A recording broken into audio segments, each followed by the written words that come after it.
Every day, we take you beyond the surface of the news, give you in-depth analysis of issues that tend to shift the destiny of our heritage and development. We deliver the happenings in the world of economics and entertainment. We also expose ills threatening the destiny.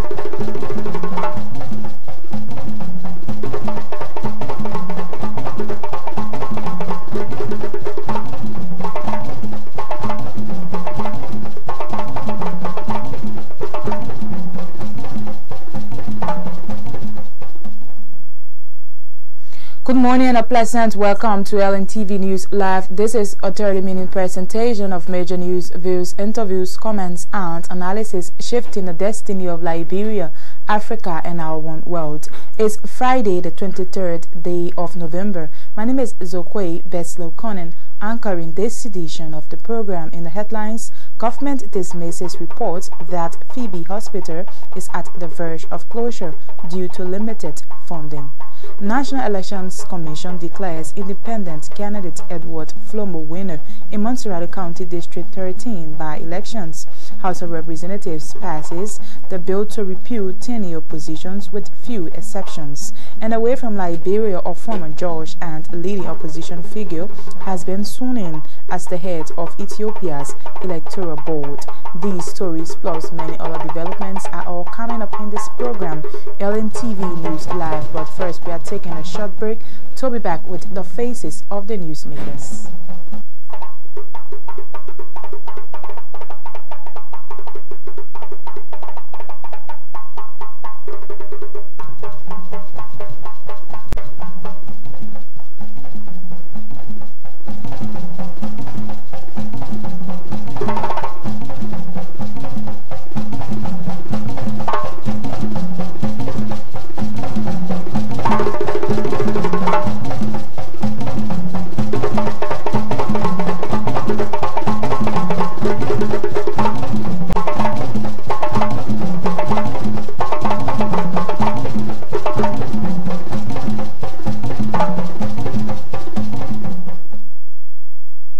Welcome back to LNTV News Live. We continue with the program. The Ministry of Finance has denied reports that the Phoebe Hospital in Bon County is at the verge of closure due to low budgetary allocation to the facility. Speaking to LNTV News Thursday, Assistant Finance Minister for Budget Jesse Kobwe said government has sustained the budget of Phoebe to enhance its operations. I spoke with the chief medical doctor of Liberia, Dr. Kepta, on the issue, and he told me he's not aware of Phoebe closure in terms of close down. I also spoke with the administrator of the TB hospital, and that is not what he's saying. What I do know in terms of budget numbers is that Phoebe got almost the same amount that she has gotten over the years. For like example, I can give you some historical numbers. In 16-17 budget, Phoebe got $2.0 million. In 17-18, Phoebe got $2.1 million. In 17-18, recast, Phoebe got about $1.9 million. And in this year budget, Phoebe has about $1.98 million. So that's a total budget allocated for Phoebe in this current budget. So I do not know where the issue of closure is coming from. I'm sure if Phoebe has budgetary issues, we have long time contacted us and we were seeing how to resolve that. But currently Phoebe has $1.98 million and this entire amount has not been adjusted yet by Phoebe. At the same time, Minister Kobwe has been commenting on the alleged funds diverted from the national budget.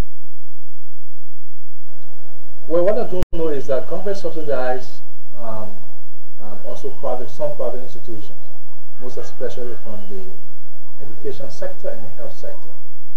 because most of the private institutions are also located in areas where government does not have, medical facilities. And government is interested in our citizens having access to medical facilities. So therefore, government does subsidize private institutions. But the clarity I want to make is that the executive branch does not have the authority to, after the budget approval, to allocate money to anybody that was not allocated by the legislature. The executive branch do submit a draft budget to the legislature, and as soon as the legislature receives the draft budget, the legislature takes jurisdiction over the national budget. The Constitution gives the legislature the absolute authority for budget approvals. So when the budget is approved, whatever approval is presented, the final approval that is presented to us is what is printed for the consumption of the general public. Attorney Jesse Kobwe is Assistant Finance Minister for Budget. Meanwhile, Liberia's Chief Medical Officer, Dr. Francis Kete, says talks are ongoing to solve any problem that may be looming at the Phoebe Hospital. That the ministry is kind of decentralized. Phoebe is an ecomedical entity that is, though government supports most of the functionaries at Phoebe, but it's under a board. And so, had there been any major problems and so far, I think the board would have either informed us. We as the ministry, we are on the board too. I mean, we are concerned. Did it very reach to that point where Phoebe, for any reason, threatened to close down? That's something I cannot say, because, like I said, Phoebe, we have a decentralized system, and Phoebe, the governance structure there goes under the board. We have begun discussing with them. I've asked Dr. Sibley, who is the medical director, to submit a full report to me and see what is going on. Then based on those reports, we can see what the gaps are and what can be done in order to. He's Liberia's Chief Medical Officer, Dr. Francis Kete. The National Elections Commission has declared Edward Flomo as winner of the Montserrat County District 13 by-election. Mr. Flomo contested in the District 13 Montserrat County by-election as an independent candidate. Mr. Flomo obtained a total vote of 5,310 votes, constituting 34.4%. He was followed by CDC candidate John J. Weir, who received 4,879 votes, amounting to 31.6%. Opposition Unity Party candidate Cornelia Kuratopa got 2,555 votes, constituting to 16.5%. Meanwhile, provisional results from the Sando County senatorial by-election put the CDC candidate Augustine Chie ahead of the other candidates. Mr. Chie has received 4,106 votes, amounting 36.8%. According to NEC Chairman Councillor Jerome Kokoya, the results are from 79 of the 136 polling centers in Sando County. The final results from the Sando County senatorial by-election will be released later. The House of Representatives has passed into law the act to repeal several tenure positions in government with some amendments. Reading the bill in Thursday's session, Bapolu County Representative Kanye Weso said the appointed officials should not serve above the tenure of the presidency. Report presented by the Committee on Judiciary and Governance, as we heard the reading, we critically examined and did our own research, and the issue of tenure, for it to be conferred on most of our institutions, what it does then, it will slow down the operations of government. It will cause the government, through the President of Liberia, some difficulties to exercise his constitutional rights. And because of that, we were able to come up with 3 institutions that warrant tenure. And those institutions are the GAC, the Central Central Bank of Liberia and the National Elections Commission, and that we believe these institutions be given tenure because of the kind of nature of work that they do. As it relates to, for example, when someone was asking us during the meeting, they wanted to have the CSA, for example, to remain tenure. And from all indications and our own homework that we did and research, the issue of tenure is not to protect an institution. We realize that it is intended and was intended by many of the people who needed tenure to be protecting themselves. So we rather reduce it to the GSC, the CBL, and the NEC as we saw fit. Kani Weso is Bapolu County representative. Before the passage of the bill, two representatives, Vincent Willie of Grand Bassa and Mariama Fofana of Lofa, gave their views on the passage of the document. Years back, you will recall that this tenure position was being granted by the same old legislature. And it is the legislature today that might undo or allow it to go on. Most of these tenure jobs are listening to one of the committee members, the co-chair on judiciary, and he said the positions for tenure was meant to protect the individuals in those positions, and I beg to differ. It comes to my mind that the research was not done properly. If you look at most of those, the act that established most of the institutions to speak of, and distinguished fully, while it's true that I disagree that most of the institutions should have, and most of them should not have, but if you read the act that established each of those institutions, it is clear that it is made for a cause. Meaning, there are still room. And so, let that calendarize all the activities that have to do with tenure and autonomy. So in the report, it is not clear as to the issue of tenure and the issue of autonomy. Many of the institutions, and just to give some more information for an issue of, for example, the Central Bank of Liberia that has been existing for a long time without tenure. And many without tenure and they were existing. But in the quest to fight corruption and reduce anti-graft in our country, we as a country have been through a lot.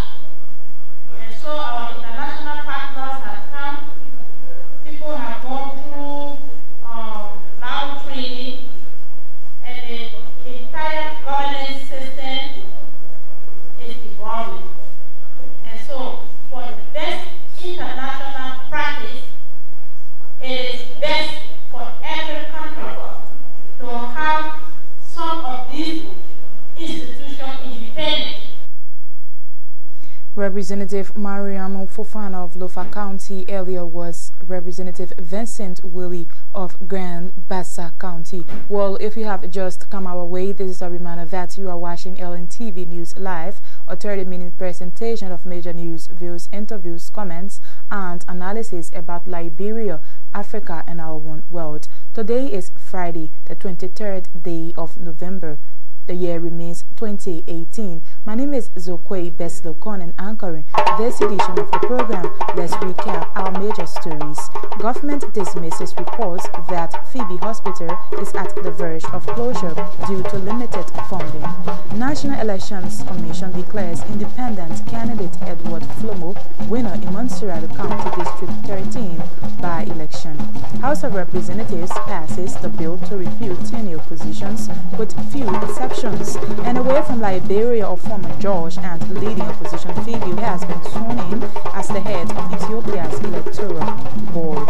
LNTV News Live takes a short break to be back with more developments.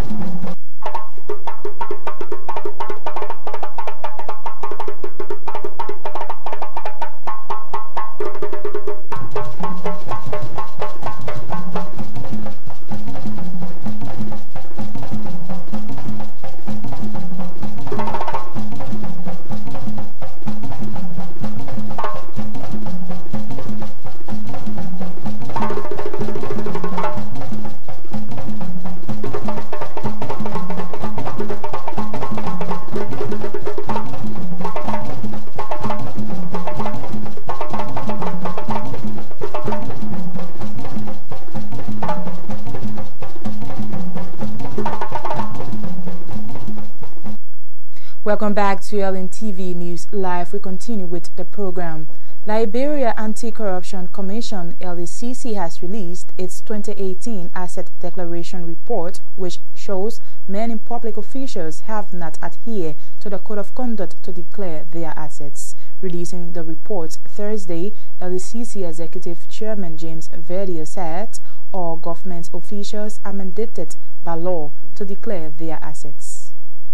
The LNTV is pleased to report and reveal the result of the 2018 Asset Declaration Cycle, which should have ended on the last Friday of July 2018, meaning July 27, but was extended to the end of October 2018 to allow all designated public officials to comply with this law.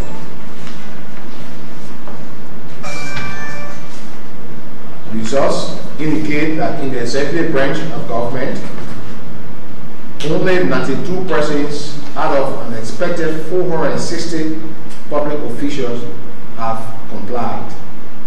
Only 92 in the executive branch of government out of an expected 460, at least 460 persons are expected to file. This, in our view, constitutes merely 20% of those who are supposed to file. In the judiciary, an amount of 333 persons have complied. We do not have currently a fixed number of those we expected to comply, but we believe that based on what we're sorting out, that the members of the judiciary are close to 400. But the 333 members of the judiciary branch have complied. In the legislature, in both houses, from the representative and senate, there's an indication of 0. And the legislature, LACC does not have any indication, any documentation that anybody from the legislature has complied, even though there has been an exchange of communication and attempts to acquire these documents if at all they have been filed. So as far as our records indicate, the legislature has not complied with the asset declaration. And all that the legislature itself has passed. Meanwhile, the LACC Executive Chairman is recommending punishment against officials who failed to declare their assets according to the law. Part 15.1 A, B, C, and G of the Code of Conduct will be applicable in this case. For the executive branch, the LACC has therefore recommended the following to the office of the President. 1. That all officials of the executive branch who are required to file asset declarations but have failed to do so should be reprimanded and suspended for 1 month without pay, and that such suspension remains until a proof or evidence that they have complied with the law. 2. That those who fail to comply in 2 weeks, that's 14 days, face dismissal from office. And 3. That those who comply with the asset declaration provision be commended by the President. The verification exercises of asset declaration or assets declared will commence shortly. The multi-institution team, including LRA, FIU, the IAA, and the LACC, has been organized to include various experts to undertake this task. The LACC is also concerned by the increasing number of ghost names appearing on the payroll of government agencies. The IAA reported some gains recently with the Ministry of Education. The LACC is currently looking at the Ministry of Health to address the issue of over 750 ghost employees as reported by IAA. LACC Executive Chairman Councillor James Verdier. Wives of former AFL soldiers Thursday staged a protest at the Capitol building calling on the government to pay them their husbands' benefits, vowing to continue until their plights are addressed. The spokesperson of the aggrieved women, Musu Kemun, said the government has not paid them any money since they started the campaign for their benefits. It's a letter to prove to you that the government owes us. Here is a letter from them citing us to this meeting. If they never had issue with us, They should have written this letter, they should have given us this citation, but they know they got issue with us, and that's why they gave us this citation. From the day they gave us this citation to today, we have not gotten, we have not heard anything from them. What is the disadvantage? So why have you come to the national legislature? This is where our issue is supposed to be addressed. I gave you a letter from the national, from the House of Senate now. That's what. Okay. Yeah. So how long do you be here? I will be here until this government address my issue. The only thing that will take me out of here is darkness, because I don't know what is in the darkness. But as day break, we will continue. So the subject of the George-led government, have you officially met the government to say apply to them? The House of Senate is the government. This is where all our rules come from. This is where everything is sound for this place. And they are the one that handling widow affairs. That's the letter I gave you. Look at it. So telling her better now, you will just few here. How about you? Don't worry. This is your prelude. But the last thing Josie Sally, when she was leaving, she gave up 15,000 for our Christmas package.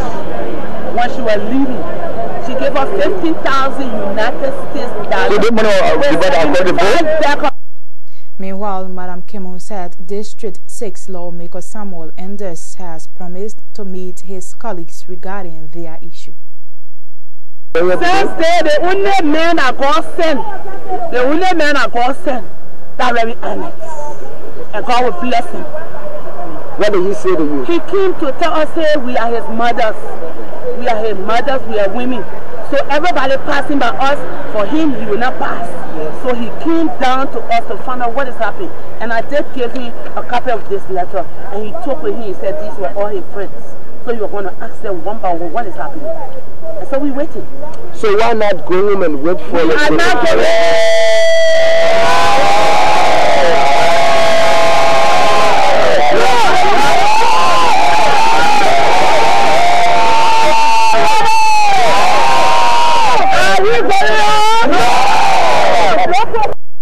Madam Musu Kemu is the spokesperson of the AFL Widows.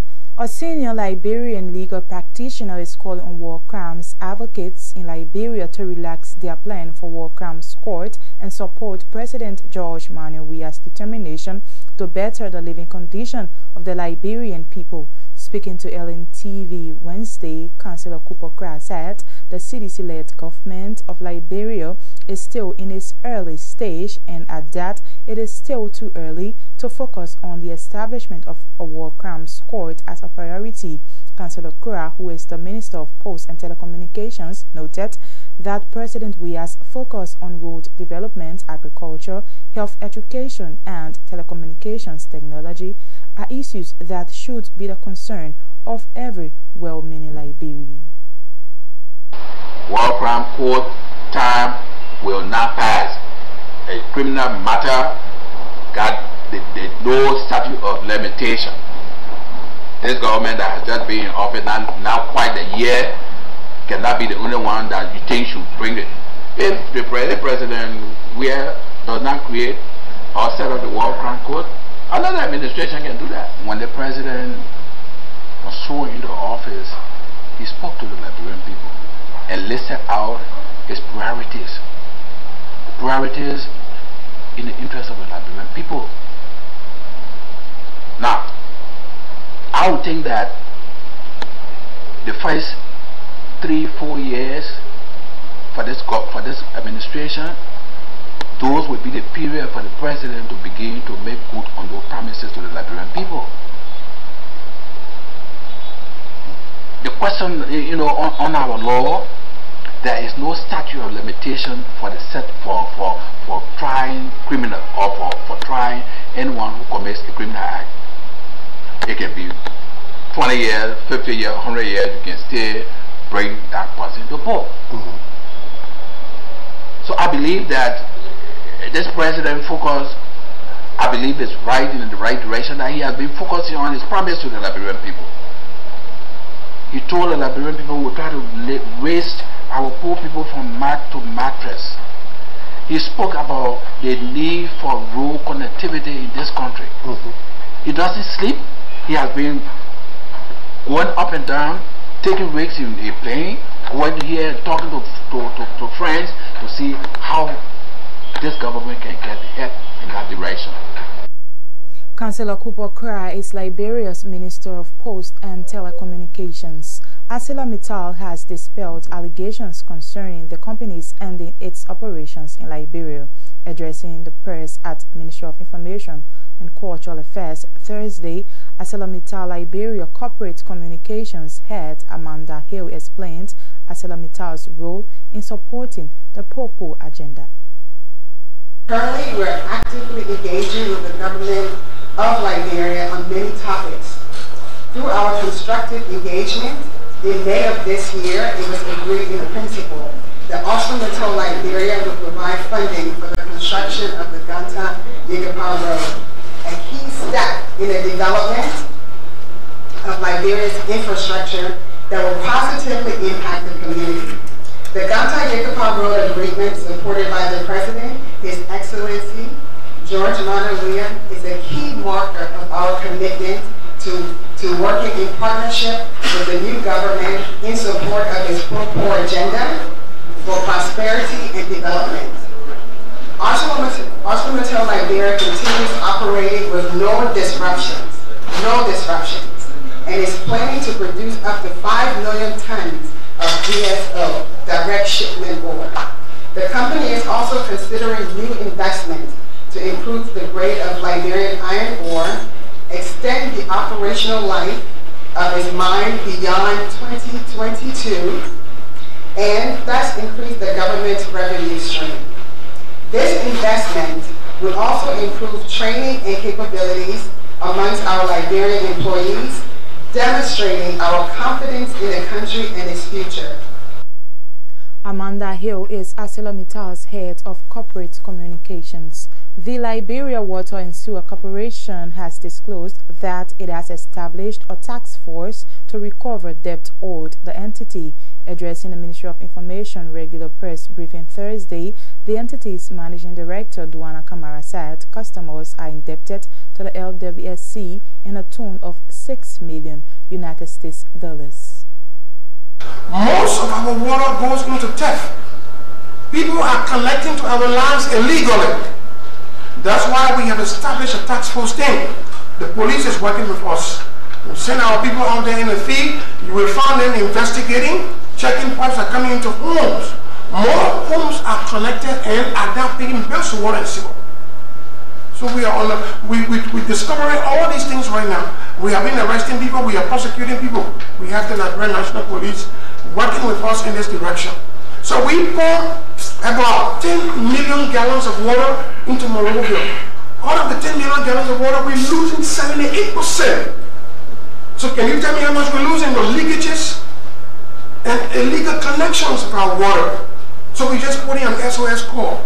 And that's why we established the task force team to be out there vigilant with the police to just check for us. All those that are involved in conducting themselves illegally, they should stop. Duana Kamara is the managing director of the Liberia Water and Sewer Corporation, LWSC. Let's now bring you our foreign developments. A former judge and leading opposition figure has been sworn in as the head of Ethiopia's electoral board. Burtukan Mediska is the latest significant appointment of a woman to a key public office. Ms. Burtukan returned to Ethiopia earlier this month after 7 years in exile in the U.S. She was among dozens of opposition leaders jailed after the disputed elections of 2005 that led to the deaths of hundreds of people. There is currently not a single opposition MP in Ethiopia's parliament, and Donald Trump has threatened to close the whole U.S.-Mexico border, including halting trade with Mexico if the arrival of migrants from Central America there leads to this order. He also said he had given troops at the border the go-ahead to use lethal force if needed. On Monday, the U.S. briefly closed a basic crossing to install new barriers. Thousands of migrants are at the border after traveling more than 4,000 kilometers from Central America. That does it from the foreign scene. Let's now recap our major stories. Government dismisses reports that Phoebe Hospital is at the verge of closure due to limited funding. National Elections Commission declares independent candidate Edward Flomo winner in Montserrat County District 13 by-election. House of Representatives passes the bill to repeal tenure positions with few exceptions. And away from Liberia, former judge and leading opposition figure has been sworn in as the head of Ethiopia's electoral board. Well, this is how we come to the end of the program, LNTV News Live. Many thanks to you all for your viewing role. Many thanks to all of our reporters, correspondents, technicians, switchers, and editors for making this package a success. LNTV News Live comes on every Monday to Friday with the early edition at 10 to 10:30 in the morning and the late edition at 8 to 8:30 in the evening. This is a production of the television department of the Liberia